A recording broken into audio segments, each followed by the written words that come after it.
중국의 인사가 3명이나 들어가 있었습니다. 5명 중에 3명이었던 걸로 기억을 합니다. 중국의 왕후닝, 주을레, 등소평이 등장을 하였습니다. 주제는 민주주의와 리더십이었습니다. 이러한 것에 대해서 굉장히 사람들이 의문을 가지는 거죠. 왜 선거관리위원회가 중국 공산당과 저러한 유착 관계를 보이는 것인가? 이런 것에 대해서 혹시 어떻게 생각하시나요?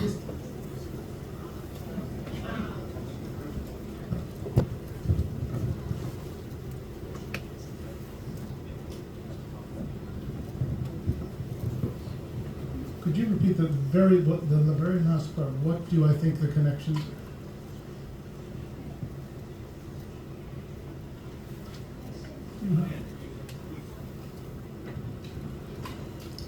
I don't know.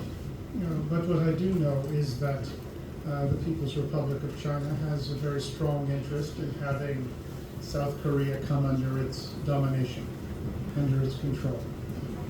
That would be hugely important to China's strategic interests as it sees them for dominating all of Asia and displacing the United States. It would be a huge blow to the Americans and freedom-loving South Koreans if South Korea comes under Chinese control. So you know that South Korea has an immense interest. The South Korean electoral system is a huge point of vulnerability, and the Chinese, I think, have very successfully used that, particularly to take control of the national, to get people sympathetic to it with an overwhelming control in the National Assembly. With that, you can put so much pressure on the president that he really can't govern. And I think this is really in line with China's playbook that we see throughout the world. You see it in trying to do it in different places, from Canada to Australia to Solomon Islands in Europe. It's an influence effort, and the electoral system is how you get influence. And these connections that you have mentioned, these have to raise suspicion in any honest person's mind, given what we know of the nature of the Chinese Communist regime. And as has been mentioned, the existence of Chinese hardware, Huawei, and hardware in the National Election Commission's networks, that just by definition is a huge, huge threat.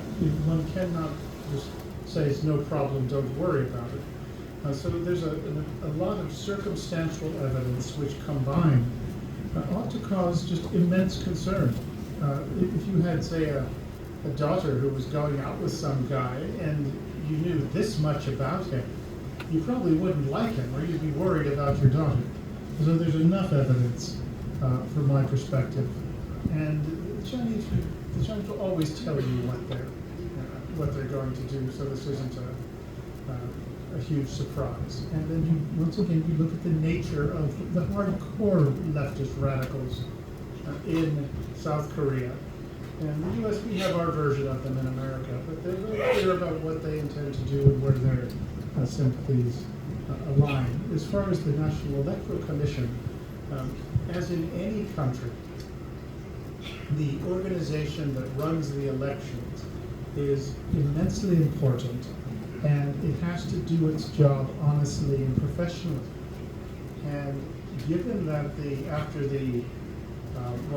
plenty of evidence to suggest that the National Election Commission has lots of room for improvement. But after the 2022 election, when President Yoon won by 260,000 votes, didn't the chairman of the National Election Commission resign because he and the NEC, for which he was responsible, made such a mess of things? Well, that gives you some idea of what the problems are. Additionally, the NEC has ties, it's tied to the judiciary, which makes enforcement of challenges to the electoral system almost impossible. There's conflict of interest. So there's plenty of room for improvement in the NEC, even if there was no China. But then you throw in China and its interests in dominating South Korea, along with every other country in Asia and beyond. And as I said, there's enough circumstantial evidence to have alarm bells going off constantly.